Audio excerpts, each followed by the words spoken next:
Hello everyone, welcome to my channel. আজকে আমরা অসাধারণ একটা জাপানিজ সিনেমার গল্প দেখব, যে সিনেমার এক্সপ্লেনেশনের রিকোয়েস্ট আমি চ্যানেল খোলার শুরু থেকে পাচ্ছি। তো ফাইনালি আজকে আমরা এই চমৎকার গল্পটি দেখব। সিনেমাটার গল্পটার সম্পর্কে যদি আমি ছোট্ট করে আপনাদের একটা ধারণা দেই, তাহলে বলছি হাতরি নামের হাই স্কুলের একটি মেয়ে তার স্কুলের একটি ছেলেকে তার ছোটবেলা থেকে ভালোবেসে আসছে, কিন্তু সে কখনোই তার ভালোবাসার কথা তার ক্রাশকে জানাতে পারেনি। নানান ধরনের দ্বিধা দ্বন্দ্বে সে তার ক্রাশের সামনে গিয়ে কথাই বলতে পারে না। সে তাকে ইমপ্রেস করতে গিয়ে অনেক সময় অনেক উল্টাপাল্টা কাজ করে ফেলে, যা আপনাকে অনেক হাসাবে। তবে যখন সে তার ভালোবাসার কথা ছেলেটিকে বলে দেওয়ার সিদ্ধান্ত নেয়, তখনই তার সামনে আসে নতুন একটি টুইস্ট। আর এরপর কি হবে? মেয়েটি কি সকল বাধা বিপত্তি কাটিয়ে শেষ পর্যন্ত তার ভালোবাসার মানুষটিকে নিজের করে পাবে? এটা নিয়েই আজকের গল্প, হিরোইন ডিসকোয়ালিফাইড। তো চলুন তাহলে আর কথা না বাড়িয়ে শুরু করা যাক আজকের গল্পটি। মুভির শুরুতে আমরা লিড ক্যারেক্টার তেরাসাকা রিতাকে দেখতে পাই। মূলত সেই হচ্ছে এই গল্পের হিরো।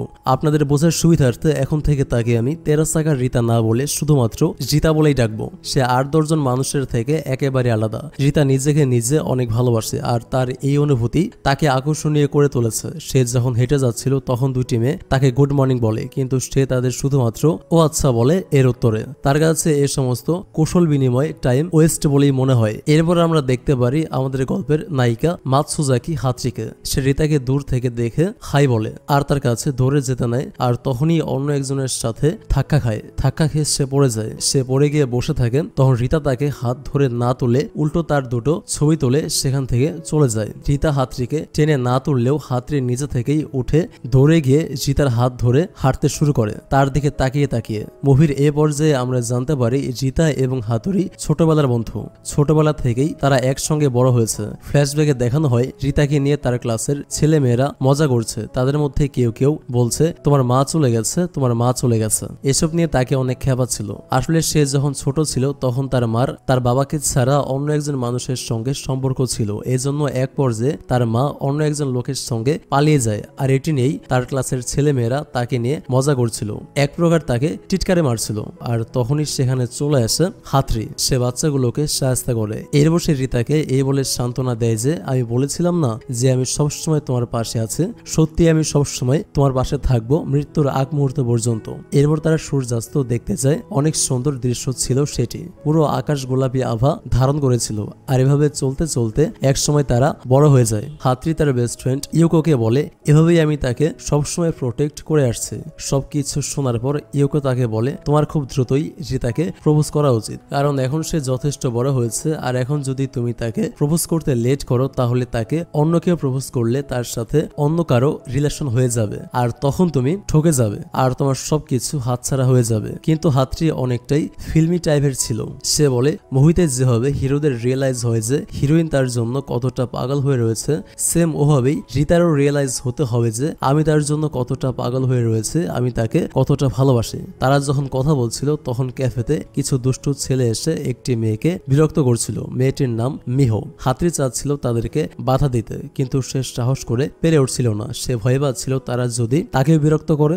আর তখন রিতা এসে তাদেরকে বাধা দেয়। রিতা তাদেরকে স্টুপিড বললে তারা রিতাকে বাস্টার্ড বলে। রিতার দিকে তেড়ে আসে, আর তখনই সেখানে ক্যাফেটেরিয়ার মালিক চলে আসে। সে ছেলে দুটোকে দুহাতে তুলে নেয় আর তাদেরকে বলে সে এখানে শান্তিপূর্ণ পরিবেশ চায়। আসলে এই লোকটি ছিল ক্যারাটে মাস্টার।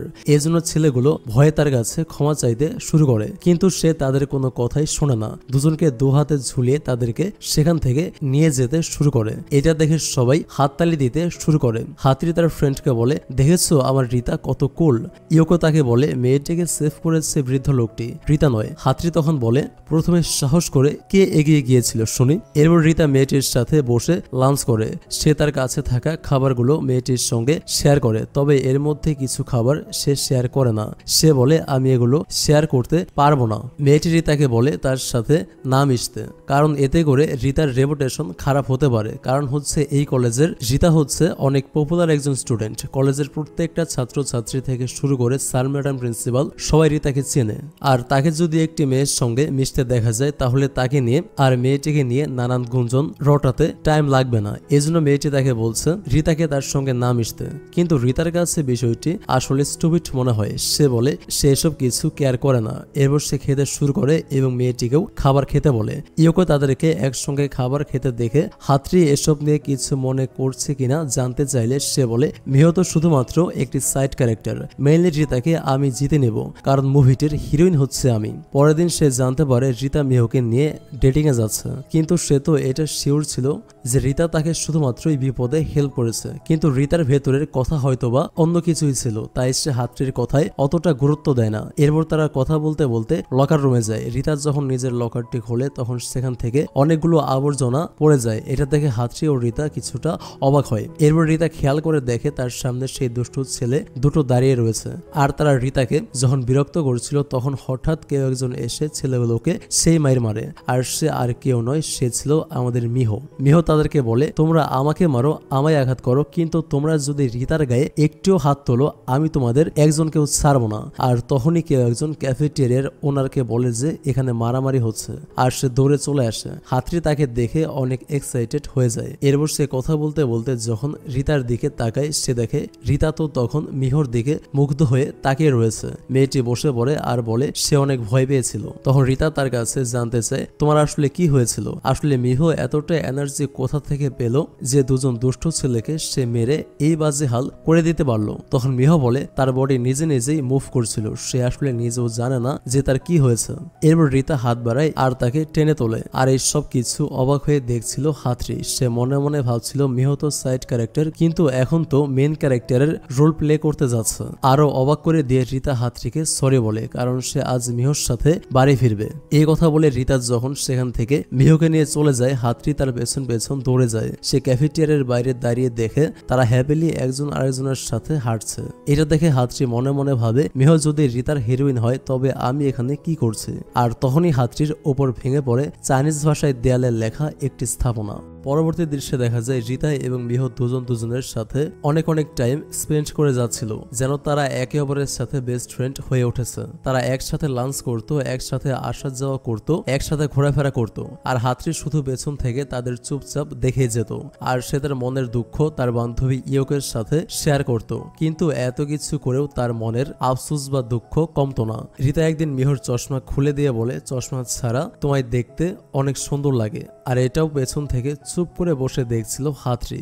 মিহ রিতার কথা শুনে খুশিতে হেসে ফেলে। হাতরি জেলাস হয়ে তার হাসিটাকেও ব্যঙ্গ করে নেয়। সে নিজের দুঃখের কথা ইউকোকে বলতে বলতে যখন কাঁদছিল ক্যাফেটেরিয়ার ওনার তার সামনে একটা ড্রিঙ্কস রেখে বলে ড্রিঙ্কস করো আর দুঃখ ভুলে যাও, মানে এভাবে সে তাকে সান্ত্বনা দেওয়ার চেষ্টা করলো। এরপর ইউকো হাতরিকে বোঝায় তুমি তোমার ভালোবাসার কথা প্রকাশ করতে পারোনি, সে বেড়েছে, আর তাই রিতা তার হয়ে গেছে, এজন্য হিসু আর ভালোবাসার কথা কোনোটাই চেপে রাখতে হয় না। হাতরি তখন এক টানে পুরো ড্রিঙ্কস শেষ করে ফেলে। এরপর হাতরি মনে মনে একটি কোর্ট বসে। সে সেখানে প্রমাণ করে রিতা শুধুমাত্র তার মনের ভেতরে বসা কোর্টে মিহ অপরাধী হয় এবং সাজা পায়।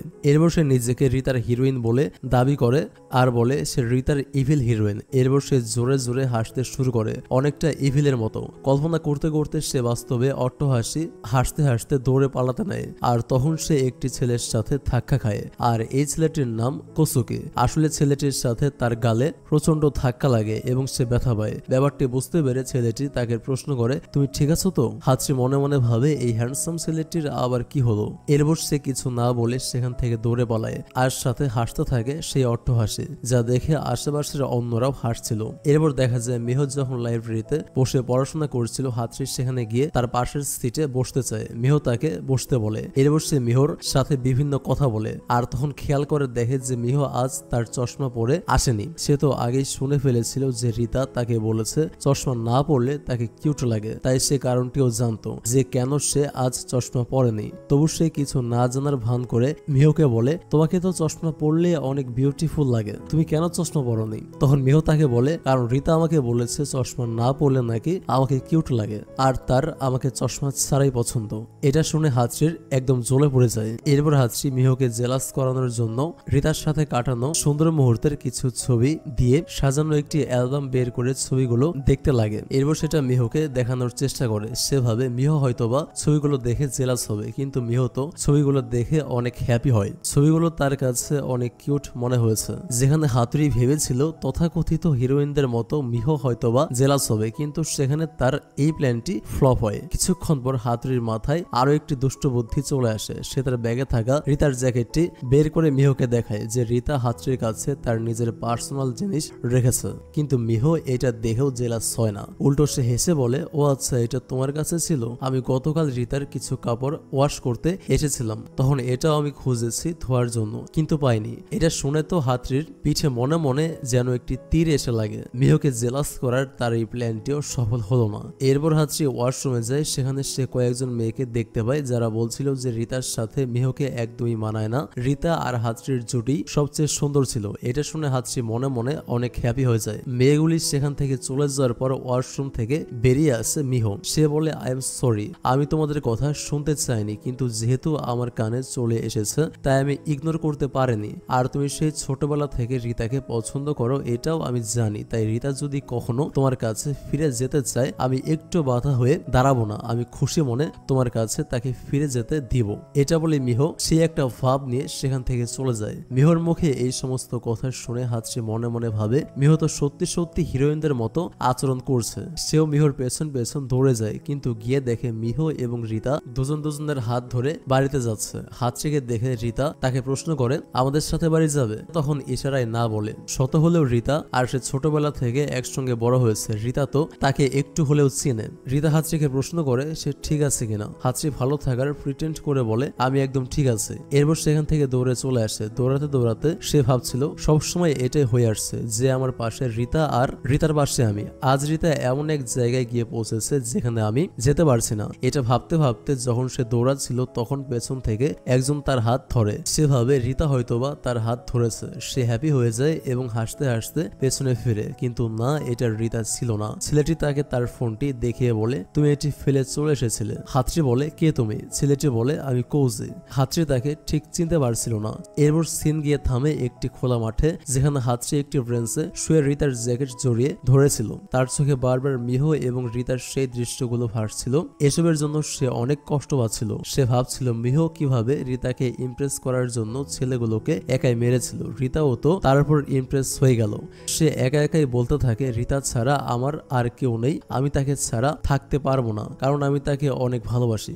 তখনই কোসুকি এখানে চলে আসে। কোসুকি মানে হচ্ছে সেই ছেলেটা একটু আগে যাকে আপনারা দেখেছিলেন। তো সে তার এই সমস্ত কথা শুনে ফেলে এবং বুঝতে পারে যে হাতরি রিতাকে পছন্দ করে। এরপর সে হাতরিকে প্রশ্ন করে, সত্যি কি তুমি তাকে এতটাই ভালোবাসো? হাতরি তাকে বলে, অনেক ভালোবাসি।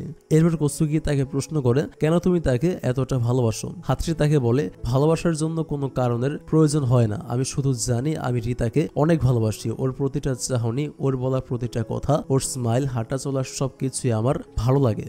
আমি তাকে আমার পাশে সারা জীবনের জন্য চাই।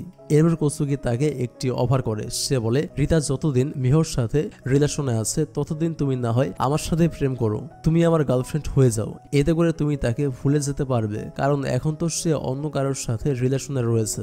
তোমার তাকে ভুলে যাওয়ার চেষ্টা করা উচিত না? এসব শোনার পর হাতরি সেখান থেকে চলে যেতে চায়, কিন্তু কোসুকি তাকে যেতে না দিয়ে তার হাত ধরে টেনে নিজের কাছে নিয়ে আসে এবং তাকে কিস করে বসে। স্কুলের মাঝখানে দাঁড়িয়ে যেখানে চারপাশের সবাই আসা যাওয়া করছে সেখানে কোসুকি ওপেন দাঁড়িয়ে তাকে কিস করে। আসলে কোসুকি হাতরির ইচ্ছার বিরুদ্ধে গিয়ে তাকে কিস করেছে, যা সে কোনোভাবেই মেনে নিতে পারছিল না। আর এখানে একটা বিষয় হচ্ছে, কোসুকি অনেক আগে থেকেই আমাদের হাতরিকে পছন্দ করত। এরপর হাতরি তার ফ্রেন্ড ইউকোকে কল করে সবকিছু খুলে বলে। সে তখন কাঁদছিল। সে বলে, আমার লাইফের ফার্স্ট ড্রেস, এটা রিতার জন্য রেখেছিলাম, কিন্তু সেটা এখন চুরি হয়ে গেল। এই বলে সে কাঁদতে থাকে। সেভাবে এই বিষয়ে কোনোভাবেই রিতাকে জানানো যাবে না। পরদিন সে কোসুকির সাথে দেখা করে এবং তাকে বলে, তোমার আর আমার মধ্যে যা হয়েছে এই বিষয়ে যেন কেউ কিছু না জানে। এই বলে হাতরি চলে যেতে নেয়, কিন্তু কোসুকি তার পথ আটকায়। এরপর সে বলে, এর বিনিময়ে আমাকে কি বেনিফিট দেওয়া হবে? ঠিক এমন সময় সেখানে চলে আসে রিতা। সে এই অবস্থায় তাদেরকে দেখে ভাবে কোসুকি হয়তোবা হাতরিকে বিরক্ত করছে, এজন্য সে কোসুকিকে হাতরির কাছ থেকে দূরে থাকতে বলে। কিন্তু কোসুকি জেদ করে বসে সে রিতা এবং মিহোর সাথে হাতরিকে নিয়ে ডাবল ডেটে যাবে, আর বলে, আমি আসলে হাতরিকে ডিস্টার্ব করছিলাম না, আজকে থেকেই আমরা গার্লফ্রেন্ড বয়ফ্রেন্ড হয়েছে। এরপর হাতরিকে বাধ্য হয়ে কোসুকির গার্লফ্রেন্ডের অ্যাক্টিং করতে হয়, তা না হলে কোসুকি তার কিসের কথা রিতাকে বলে দেবে। এরপর তারা সেখানে বোলিং গেমস খেলছিল। সে হাতরিকে রোমান্টিকলি বোলিং করা শেখায়, যা দেখে রিতা কেন জানি কিছুটা জেলাস হয়। ব্যাপারটি কসুকি খেয়াল করে, সে হাতরিকে বিষয়টি জানায়। আর রিতার জেলাস হওয়ার ব্যাপারটি হাতরির ভালো লাগে, কারণ সে তার প্রতি জেলাস হচ্ছে, এর মানে সে নিজের অজান্তে হলেও হাতরিকে একটু একটু পছন্দ করে। এরপর দুজনে মিলে রিতাকে নানাভাবে জেলাস করতে থাকে। বোলিং শেষে যখন হাতরি এবং কসুকি গিয়ে বসে, হাতরি রিতার দিকে তাকিয়ে বোঝার চেষ্টা করছিল সে আসলে কতটুকু জেলাস হয়েছে। রিতা তখন তাকে তাদের পোষা কুকুরের কথা বলে, যার নাম আন্দ্রেই। কসুকি প্রথমে বোঝে না এই আন্দ্রেইটা আসলে কে। হাতরি তখন তাকে বলে, আমার পোষা কুকুরের কথা বলছে। ছোটবেলায় হাতরি এবং রিতা দুজনে মিলে কুকুরটির একটি নাম দিয়েছিল। রিতার কথার মাঝখানেই কসুকি তার পোষা কুকুরের ছবিটি হাতরিকে দেখায়। এরপর রিতা সেখান থেকে কোথাও যায়, রয়ে যায় মিহো। মিহোকে দেখতে যতটা বোকা মনে হয়, সে কিন্তু আসলে ততটা বোকা না। মিহো বিষয়টি ঠিকই খেয়াল করেছে রিতার জেলাসের ব্যাপারটা। সে বলে এটা ঠিক নয়, রিতাকে জেলাস করিয়ে তোমার দিকে অ্যাট্রাক্ট করা। হাতরির কাছেও তাই মনে হচ্ছিল, কিন্তু কসুকি যা করেছে বুঝে শুনেই করেছে। সে হাতরির পক্ষ নিয়ে মিহোর কথার প্রতিবাদ করে। সে বলে, তুমিও তো জানতে হাতরি এবং রিতা একে অন্যকে ছোটবেলা থেকে পছন্দ করে আসছে, তারপরেও তুমি কেন তাদের মাঝখানে এসে এন্ট্রি নিলে? এটা কি ঠিক? কসুকি মিহোকে অনেক কথাই শুনিয়ে ফেলে, যা আসলে হাতরির মিহোকে বলা উচিত ছিল, তবে সে একটু বোকা টাইপের ছিল জন্য কসুকি মিহোর কাজের জন্য তাকে ঠিক জবাবটাই হাতরির পক্ষ নিয়ে দিয়ে দেয়। এরপর সে হাতরিকে নিয়ে তার হাত ধরে সেখান থেকে চলে যায়। রাতের বেলা হাতরি একা একা বাড়ি ফিরছিল। সে সেই ব্রিজের সিঁড়ি দিয়ে উঠছিল আর মনে মনে ভাবছিল, দীর্ঘ 10 বছর যাবৎ রিতাকে আমি ভালোবেসে যাচ্ছি, আর মিহো কিনা মুহূর্তেই তা নষ্ট করে দিল। এসব ভাবতে ভাবতে সে যখন সিঁড়ি বেয়ে উঠছিল, ব্রিজের ওপর দাঁড়িয়েছিল রিতা। ব্রিজের ওপর থেকে রিতা ডেকে ওঠে হাতরি। হাতরি রিতাকে দেখে অবাক হয়, তারা একসাথে সময় কাটায়। রিতা হাতরির বিষয়ে জানতে চাইলে হাতরি তাকে বলে, সত্যিই কি তুমি আমার অবস্থার কথা জানতে চাও? তোমার মিহো কোথায়? রিতা বলে সে বাড়িতে গেছে। হাতরি রিতাকে প্রশ্ন করে, তুমি মিহোকে কি দেখে পছন্দ করো? রিতা উত্তর দেয়, সে আসলে একজন জার্নালিস্ট হতে চায়, আর সে তার স্বপ্নের পথ ধরেই এগিয়ে যাচ্ছে। তার জীবনে একটি এম আছে যেটা আমার মধ্যে নেই। সে মনে করে সে যদি মিহোর সাথে থাকতে পারে তবে তার জন্য সেটা ভালো হবে, আর তাই সে মিহোর সাথে রিলেশনশিপে আছে। আর সে অনেক ভালো ভদ্র একটি মেয়ে, প্লাস সে পড়াশোনাতেও অনেক জিনিয়াস। হাতরি আর এই সমস্ত কথাগুলো নিতে পারছিল না। তার সামনে তার ক্রাশ অন্য মেয়ের সুনাম করছে, এটা কোনো মেয়ের পক্ষেই হজম করা সম্ভব নয়। এজন্য সে রিতাকে একটি ধাক্কা দিয়ে বলে, রিতা তুমি খুব খারাপ। হাতরি তখন টপিক চেঞ্জ করার জন্য তাকে বলে, তুমি যদি দৌড়ে আমার আগে যেতে না পারো তবে আমায় একটি জুস ট্রিট দেবে। এটা বলে হাতরি দৌড়াতে শুরু করে। আসলে হাতরি খুবই কষ্ট পেয়েছে রিতার মুখে অন্য মেয়ের প্রশংসা শুনে। আর মিহর মতো সে তার লাইফে কোনো এম রাখেনি। ছোটবেলা থেকে এ পর্যন্ত সে শুধুমাত্র রিতার পেছন পেছন ঘুরতে ঘুরতেই বড় হয়েছে। সে দৌড়ায় এবং কাঁদতে থাকে। সে মনে মনে বলে, আমি তোমায় ত্যাগ করলাম, আজ থেকে তুমি আমার থেকে পুরোপুরি মুক্ত।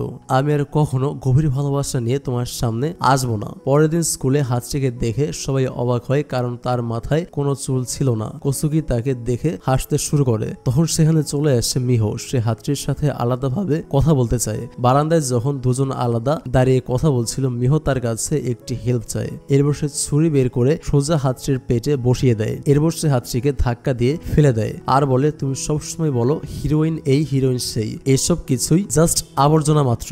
এরপর সেখানে চলে আসে রিতা। সে হাতরিকে সরি বলে, কিন্তু হাতরি তাকে বলে, আমি অনেক হ্যাপি রিতা, তোমার খুশির জন্য আমি যে কোনো কিছু করতে পারি, তোমার জন্য আমি মরতেও পারি। এটা বলার পরপরই সে মারা যায়। রিতা তখন চিৎকার করে বলে, তাকে কেউ হেল্প করো। তার চিৎকারে বাস্তবে ফিরে আসে। আসলে এসব কিছু তার কল্পনা ছিল। মিহো তো তাকে অন্য কিছুই বলতে চায়। হাতরির সাথে মিহর যখন দেখা হয়, সে প্রথমে হাতরিকে একটি হেল্প করতে বলে। এরপর সে বলে সে সামার ভ্যাকেশনে দূরে কোথাও যাচ্ছে, এতে করে রিতা একা হয়ে যাবে, তাই সে যেন রিতাকে সঙ্গ দেয় এই কয়েকদিন। এটা শোনার পর হাতরি অনেক খুশি হয়ে যায়। তার মাথায় পড়ার টুপিটি খুলে যায় এবং মাথা ব্লাস্ট হয়ে গ্লিটার্স বের হতে শুরু করে। যদিও সে মনে মনে প্রমিস করেছে সে রিতাকে ভুলে যাবে, কিন্তু কথায় আছে প্রেমের মনের জলে ডুবে না। মুভির এই সিনগুলোর দ্বারা আসলে হাতরির মনের অবস্থাটাকেই বোঝানো হয়েছে। সে তখন ভাবে এটাই সুযোগ, আর এই সুযোগেই সে হয়তোবা রিতাকে তার লাইফে আবার ব্যাক পাবে। খুশিতে সে দৌড়াতে শুরু করে, এমনকি সে বেশ কয়েকবার ডিগবাজিও খায়। আর এই দৃশ্য দেখে ছেলেরা পর্যন্ত অবাক হয়ে যায়। এভাবে করে ডিগবাজি খেতে ছেলেরাও পারবে না হয়তো। এরপর সে ছুটে যায় ইয়োকোর কাছে। সে বলে, হাই স্কুলে আমার প্ল্যানগুলো সাকসেসফুল হতে যাচ্ছে। মিহো কতটা বোকা, সে আমার আর রিতার মাঝখানে আসছে, যেখানে আমি শুধু রিতার আর রিতা শুধু আমার।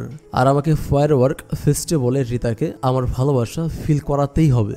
কিন্তু সেখানে থাকা ক্যাফেটেরিয়ার ওনার হাতড়িকে বলে তোমার এই প্ল্যানটি সাকসেসফুল হবে না, তুমি কখনোই তাকে ফিরে পাবে না। হাতড়ি তাকে প্রশ্ন করে কেন? ক্যাফেটেরিয়ার ওনার তখন বলে কারণ তোমার কোনো ব্যাক স্পেস নেই। হাতড়ি তাকে প্রশ্ন করে ব্যাক স্পেস কে? ইয়োকো তাকে বোঝায় ব্যাক স্পেস মানে হচ্ছে গ্যাপ। ইয়োকো তাকে বলে তুমি যদি এভাবেই ভাবো তাহলে তুমি কখনোই রিতাকে ফিরে পাবে না, তোমার ডিস্টেন্স মেনটেন করে চলতে হবে, এতে করে রিতা তোমার শূন্যতা অনুভব করতে পারবে আর তখনই সে বুঝতে পারবে তোমার গুরুত্ব কি। আর এটাই হচ্ছে ব্যাক স্পেস। তুমি যদি পুরো সামার রিতাকে ইগনোর করো এবং শেষে তাকে কল দিয়ে ফেস্টিভ্যালে যাওয়ার কথা বলো তবে সে তোমার কথা ফেলতে পারবে না। এক পর্যায়ে হাতড়ির কাছেও বিষয়টি সঠিক বলেই মনে হয়। তবে হাতড়ি প্রথমে এই প্ল্যানটি মানতে চায় না, কিন্তু ইয়োকো যখন তাকে বুঝিয়ে বলে এছাড়া কোনোভাবেই রিতাকে ফিরে পাওয়া সম্ভব নয় তখন হাতড়ি মানতে বাধ্য হয়। আর ক্যাফেটেরিয়ার ওনারও তখন তাকে গুড লাক বলে দেয়। আসলে এতগুলো দিন রিতাকে ইগনোর করে চলতে হাতড়ির নিজেরই খুব কষ্ট হবে, তবু তাকে পারতেই হবে যদি সে রিতাকে ফিরে পেতে চায়। সে হাঁটতে হাঁটতে ভাবছিল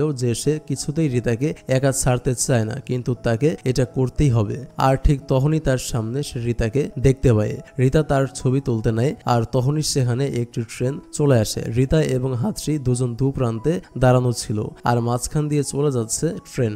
হাতড়ি চিৎকার করে বলতে থাকে বাই বাই লাভ ইউ, যে পর্যন্ত না আমি অন্যরকম একজন নারীতে পরিণত হচ্ছি সে পর্যন্ত তোমার সাথে দেখা হচ্ছে না, তবে আমি নিজেকে তোমার যোগ্য করেই ফিরে আসবো আর তখন তোমার আর আমার মাঝখানে কোনো গ্যাপ থাকবে না। এরপর সে দৌড়ে পেছনে ফিরে যায়। রিতাকে সে ইগনোর করতে থাকে। সে ভাবে এই সামারেই সে নিজেকে ইমপ্রুভ করবে আর রিতার জন্য সে এক্সারসাইজ করতে শুরু করে, ডান্সিং ক্লাস করে, এমনকি ভালোভাবে পড়াশোনা করে। সে দিনভর প্রচুর পরিশ্রম করে যেত।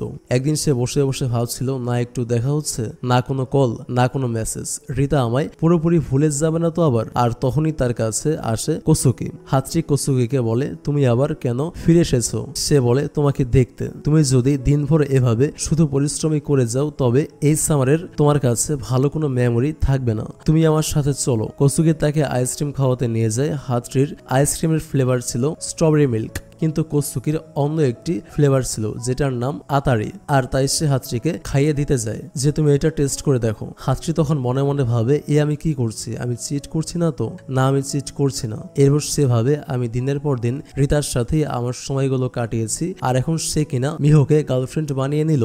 সে যদি পারে আমি কেন নই? আমাকেও তো এই হ্যান্ডসাম ছেলেটা কত লাইক করে। সে আমায় ঘুরতে নিয়ে এসেছে, আইসক্রিম খাওয়াচ্ছে, আমি কোনো ভুল করছি না, আমি এনজয় করছি। আইসক্রিম খেতে খেতে কোসুকি যখন তাকে খাইয়ে দিতে নিয়েছিল কিছু ছোট বাচ্চা এসে ওয়াটার গান দিয়ে তাদের উপর হামলা করে। এরপর তারাও বাচ্চাগুলোর কাছ থেকে ওয়াটার গান নিয়ে নেয় এবং খেলতে শুরু করে। তারা বাচ্চাগুলোর সাথে ওয়াটার গান নিয়ে খেলা করে। এরপর নিজেরাও খেলে। বাচ্চাগুলো হাতড়িকে ধাক্কা দিয়ে পানিতে ফেলে দেয়। সেদিন কোসুকি আর হাতড়ি অনেক এনজয় করে। তারা একসাথে পুরো দিন কাটায়। হাতড়ির খুব ভালো লেগেছিল। রাতের বেলায় কোসুকি তাকে প্রশ্ন করে তুমি কি এখন আমাকে পছন্দ করো? হাতড়ি কিছু বলে ওঠার আগেই কোসুকির এক্স গার্লফ্রেন্ড তার কাছে চলে আসে। সম্ভবত তার গার্লফ্রেন্ড ড্রাঙ্ক ছিল, তাই কোসুকি হাতড়িকে সাথে নিয়ে তার এক্স গার্লফ্রেন্ডকে বাড়ি পৌঁছে দেয়। কোসুকির এক্স গার্লফ্রেন্ড তার গলা থেকে নেকলেসটি খুলে দিতে বলে। কোসুকি খুলে দেয়। এরপর তাকে পানি দিতে বলে। কোসুকি পানি আনতে যায়। তার এক্স গার্লফ্রেন্ড তাকে বলে তুমি এখনো আমায় ভুলতে পারোনি, তুমি বিভিন্ন মেয়েদের সাথে ডেট করে বেড়াও শুধুমাত্র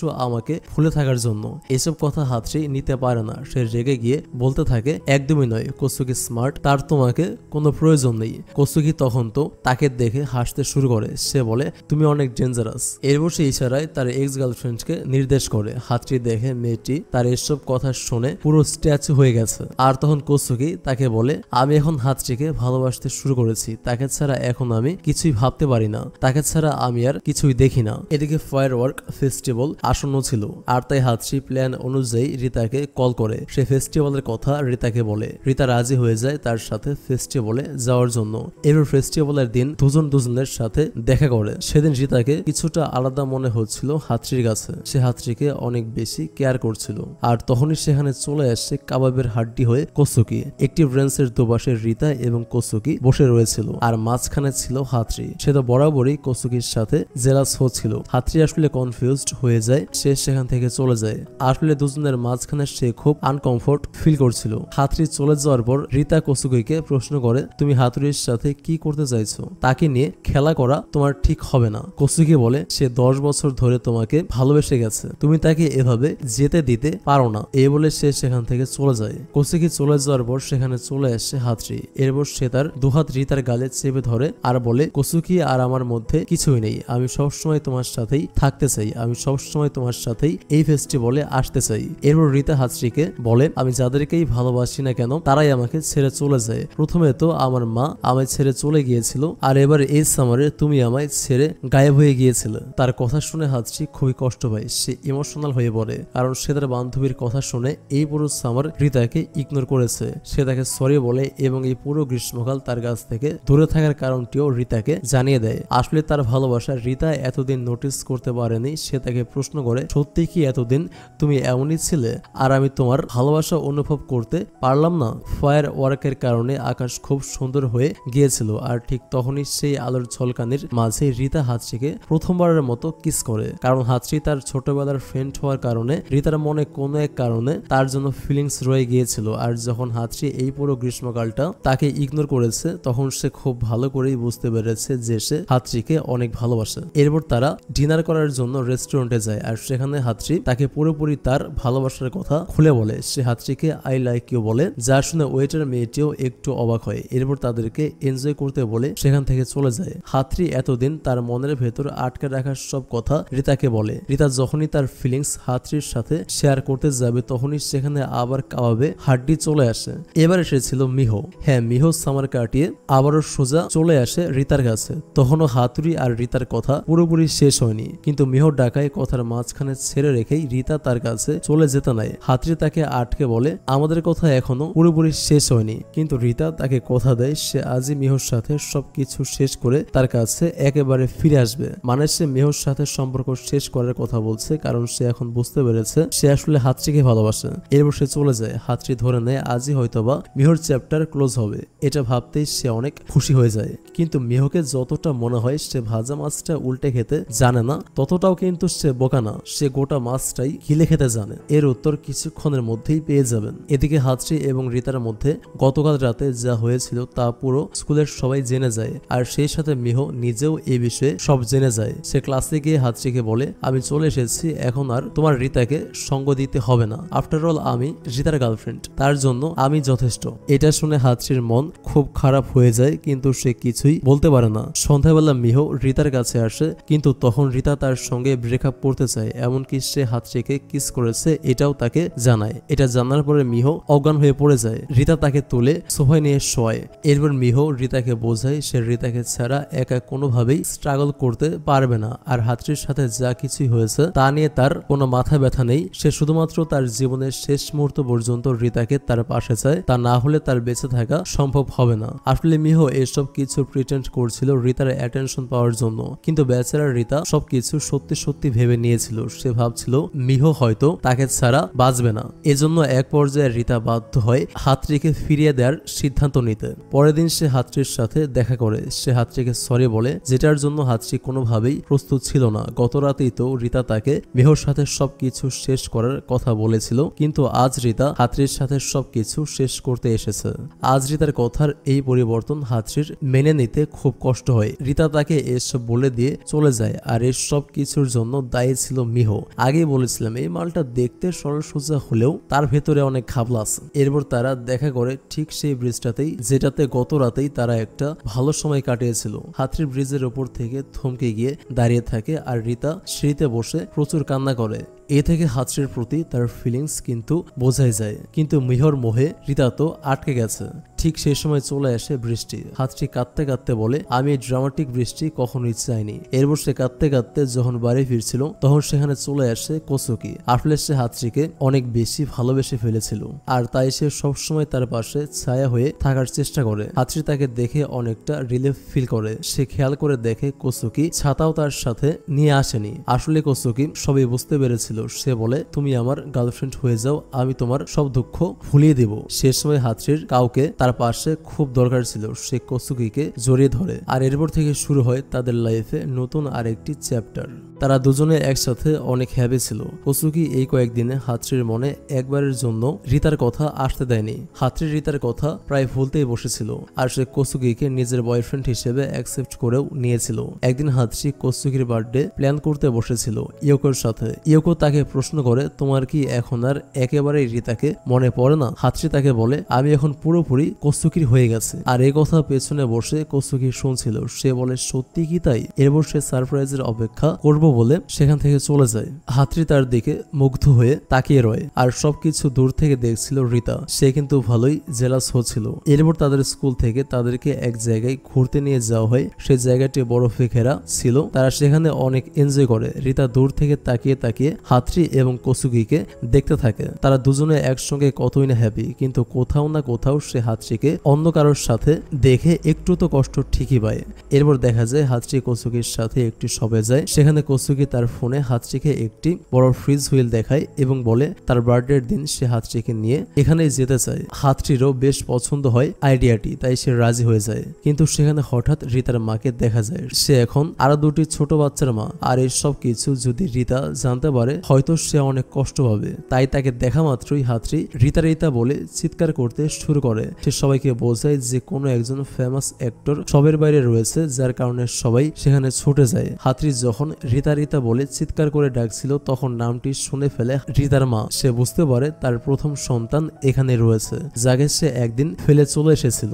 এদিকে হাতড়ি রিতার হাত ধরে টেনে দৌড়ের সব থেকে বেরিয়ে যায়, যাতে তার মাকে দেখে তার কষ্ট না হয়, কারণ তার মা এখন আরো দুটো ছোট বাচ্চার মা আর সেগুলো অন্য কারোর সন্তান। এরপর সবাই যখন বাইরে গিয়ে দাঁড়ায় তারা দেখে বাইরে কোনো স্টার নেই। হাতড়ি তখনও রিতার হাত ধরে রেখেছিল আর সেখানে তখন পৌঁছে যায় কোসুকি। সে বলে, আমাদের এখন যেতে হবে। হাতড়ি রিতার হাত ছেড়ে দিয়ে কোসুকির সাথে চলে যায় আর তার পাশে এসে দাঁড়ায় মিহো। তবে একটা বিষয় লক্ষণীয় যে হাতড়ি যখন রিতার হাত ছাড়তে নেয় রিতা কিন্তু তার হাত ধরেই রেখেছিল। মানে হাতড়ির পাশে অন্য কাউকে দেখতে পেয়ে সে এখন বুঝে গেছে এই হাতের কতটাই মূল্য, যা সে সব সময় ইগনোর করে গেছে। তখন একটা মজার ব্যাপার ঘটে। ওখানে সত্যি সত্যি সুপারস্টার চলে আসে। সবাই তাদের পছন্দের স্টারকে দেখে খুশি হয়ে যায়। এরপর সিন গিয়ে পৌঁছে কোসুকির বার্থডেতে। হাতুড়ি যখন লিফটে করে যাচ্ছিল তখন তার সাথে দেখা হয় রিতার। রিতাও তখন লিফটে ছিল। এরপর দুজনের কাছ থেকে জেনে নেয় কে কোথায় যাচ্ছে। লিফট হঠাৎ একটি ফ্লোরে গিয়ে থামে এবং দরজা খুলে যায়। তারা দেখতে পায় বাইরে অনেক সুন্দর সানসেট হচ্ছে। আকাশ অনেকটাই পিঙ্কিশ হয়ে আছে। দুজনে একসাথে গিয়ে সেখানে দাঁড়ায়। এরপর দুজনেই দুজনের ছোটবেলার কথা মনে করতে থাকে। রিতা সেদিনটির কথা মনে করে যেদিন তার মা তাকে ছেড়ে চলে গিয়েছিল আর তখন তার পাশে ছায়ের মতো এসে দাঁড়িয়েছিল হাতড়ি। সেদিনও তারা একসাথে সানসেট দেখেছিল। আকাশটাও সেম এমনই পিঙ্কিশ হয়ে রয়েছে। দুজনে আবারও আগের সেই ফিলিংসে ডুবে যায়। এরপর হাতড়ির মনে পড়ে সে কোসুকির বার্থডে সারপ্রাইজ দিতে যাচ্ছে। সে রিতার কাছ থেকে বিদায় নিয়ে চলে যায়। রিতা সবসময় হাতড়ির ছবি তুলতো, তাই আজও তুলে নেয়। কিন্তু ছবি উঠতে উঠতে লিফটের দরজা অফ হয়ে যায়। তাই সেখানে হাতড়ির ছবির বদলে লিফটের দরজার ছবি উঠে যায়। এরপর সে সেখানে দাঁড়িয়ে দাঁড়িয়ে হাতড়ির আগের ছবিগুলো দেখতে থাকে। ছোটবেলা থেকে যে হাতড়ি তাকে এতটা সঙ্গ দিয়ে আসছে, আস্তে আস্তে সেই হাতড়ি তার কাছ থেকে দূরে সরে যাচ্ছে, অনেক দূরে। এ কথা ভাবতেই রিতার মন খুব খারাপ হয়ে যায়। এরপর সে মিহর কাছে যায়। সে গিয়ে দেখে মিহর ঘরের দরজা খোলাই ছিল, তাই সে ডিরেক্ট ঘরে ঢুকে যায়। সে মিহকে পাশের রুমে কারোর সাথে হাতড়িকে নিয়ে কথা বলতে শুনে ফেলে। সে বলছিল, হাতড়ি আমাকে প্রশ্ন করে আমি কি জানতাম না যে রিতার সাথে সে আগে থেকেই এঙ্গেজড। মনে হয় কারোর সাথে কেউ এঙ্গেজ থাকলে তাকে নতুন করে অন্য কেউ চাইতে পারে না। এছাড়াও সে হাতড়িকে নিয়ে নানা কথা বলতে থাকে। সে আসলে হাতড়িকে তার এবং রিতার মধ্যকার অনেক বড় একটা সমস্যা ভাবে। তার এসব কথাবার্তা রিতার বুকে আঘাত করে। শত হলেও তার মনের কোথাও না কোথাও হাতড়ির জন্য ফিলিংস তো ছিল। এরপর সে ডিরেক্ট সেই রুমে যায়, এই বলতে বলতে যে হাতড়িকে নিয়ে এত বাজে কথা বলা এবার বন্ধ করো। কিন্তু গিয়ে দেখে মিহ একা একা আয়নার সামনে বসে কথা বলছে। তাকে দেখে মিহ বলে, আমি আসলে কারোর সাথেই কথা বলছিলাম না, আমি নিজেই নিজের সাথে কথা বলছি। আর আমি যা বলছি এগুলো সব আমার মনের কথা। আমি কোনোভাবেই তোমার আর আমার মাঝখানে কেউ চলে আসুক মেনে নিতে পারবো না। তার এসব কথা শোনার পর রিতা তাকে থামিয়ে দেয়। আজ সে আর মিহর কোনো অ্যাক্টিং এ গুরুত্ব দেয় না। অন্যদিকে দেখা যায় ফ্রিজ হুইলে কোসুকি আর হাতড়ি বসে রয়েছে। হুইলটি আস্তে আস্তে উপরের দিকে উঠছে। কোসুকিকে হাতড়ি সেই চাবির রিংগুলো গিফট করে যা তারা সেদিন সবে দেখেছিল। গিফটগুলো পেয়ে কোসুকি অনেক খুশি হয়। এরপর কোসুকি হাতড়িকে কিস করতে এগিয়ে গেলে হাতড়ি চোখ বন্ধ করে ফেলে। কিন্তু কোসুকি সেদিন আর কিস করে না। সে হাতরিকে বলে, আমার মনে হচ্ছে তুমি এখনো শিওর নও, তোমার মনের কোথাও না কোথাও এখনো রিতা রয়ে গেছে। আজ আমি তোমার কাছ থেকে সত্যিটা জানতে চাই হাতরি, তুমি কি এখনো রিতাকে ভালোবাসো? অন্যদিকে রিতা মিহোকে বলে, হাতরির আসলে আমাকে প্রয়োজন ছিল না, তবু সে সবসময় আমার পাশেই থাকতো। হাতরি খুবই ডিরেক্ট কথা বলে, তার কাঁদতে সময় লাগে না, হাসতে সময় লাগে না, রেগে যেতে সময় লাগে না। এই বিষয়গুলো আমার খুব ভালো লাগে। ছোটবেলা থেকে সে আমায় ভালোবাসে আর আমিও জানি আমি হাতরিকেই ভালোবাসি। এদিকে হাতরি কোসুকিকে বলে, রিতা সবসময় আমার লাইফে ঝামেলা তৈরি করেছে, তবু আমি কখনো তাকে ছেড়ে যেতাম না। একবার স্কুলে ছোটবেলায় আমরা স্নোম্যান বানিয়েছিলাম, এজন্য আমাদেরকে অনেক বকা খেতে হয়েছিল, কিন্তু রিতার সব দোষ তার নিজের ঘাড়ে নিয়ে নেয় শুধুমাত্র আমাকে বাঁচানোর জন্য। আমি রিতাকে ভালোবাসি, তাকে ভুলতে পারছি না। তুমি নিশ্চয়ই আমার চেয়ে বেটার কাউকে পেয়ে যাবে। এই বলে সে কাঁদতে শুরু করে। অন্যদিকে রিতা মিহোকে বলে, দয়া করে আমার সাথে ব্রেকআপ করে নাও, কারণ আমি সত্যিকার অর্থে হাতরিকেই ভালোবাসি, আমি তাকে ছাড়া থাকতে পারবো না। এবার মিহো তার মনের ভেতরের কথা বুঝতে পারে আর সে এবার আর রিতাকে তার সঙ্গে ব্রেকআপ করতে কোনো বাধা দেয় না, কারণ সে ভালো করেই বুঝতে পেরেছে রিতা হাতরিকেই ভালোবাসে। যদি সে এরপরেও তার সঙ্গে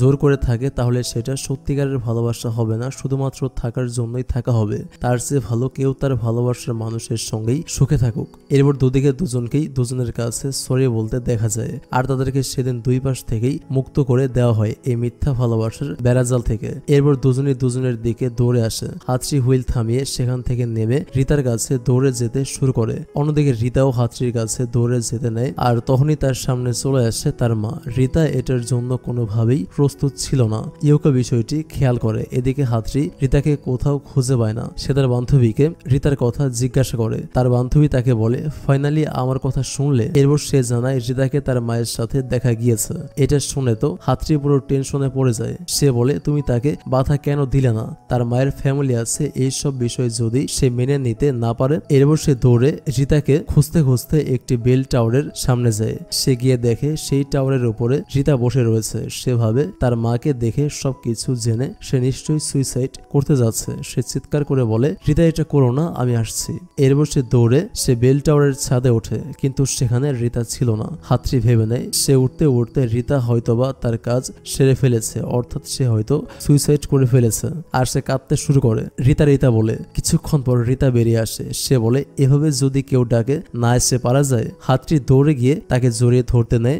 রিতা তার মাথা ধরে তাকে আটকে ফেলে। সে বলে, সেদিন শেষ সবে তুমি আমার মাকে দেখেছিলে, আমি যাতে তাকে না দেখতে পাই তাই তুমি আমার নাম ধরে ডেকেছিলে, আর সেই ক্রাউড তুমি সৃষ্টি করেছিলে। আমি সব জানি, তুমি আমাকে কষ্ট দিতে চাওনি। হাতরি বলে, কারণ তুমি সহ্য করতে পারবে না এই ভেবে আমি তোমায় কিছু জানতে দিতে চাইনি। তখন রিতা বলে, আমার মায়ের সাথে আমার দেখা হয়েছিল, কিন্তু এতদিন পর তাকে দেখে আমার কোনো ফিলিংস কাজ করেনি। আমি বুঝতে পেরেছি আমার কাউকেই লাগবে না, কারণ আমার সাথে তুমি আছো। এরপর সে হাতরির কাছে তার লাভ কনফেস করে। হাতরি তাকে বলে, তুমি সবসময় আমার হিরো ছেলে, আছো এবং থাকবে, আর আমি সারা জীবন তোমার পাশে আছি এবং থাকবো, যেমনটা ছোটবেলায় কথা দিয়েছিলাম। এরপর দুজন দুজনকে জড়িয়ে ধরে আর এরপর রিতা হাতরিকে কিস করে। এরপর দুজনে মিলে শুয়ে পড়ে সেই ছাদটির উপর, যেখানে শত শত আলো জ্বলছিল।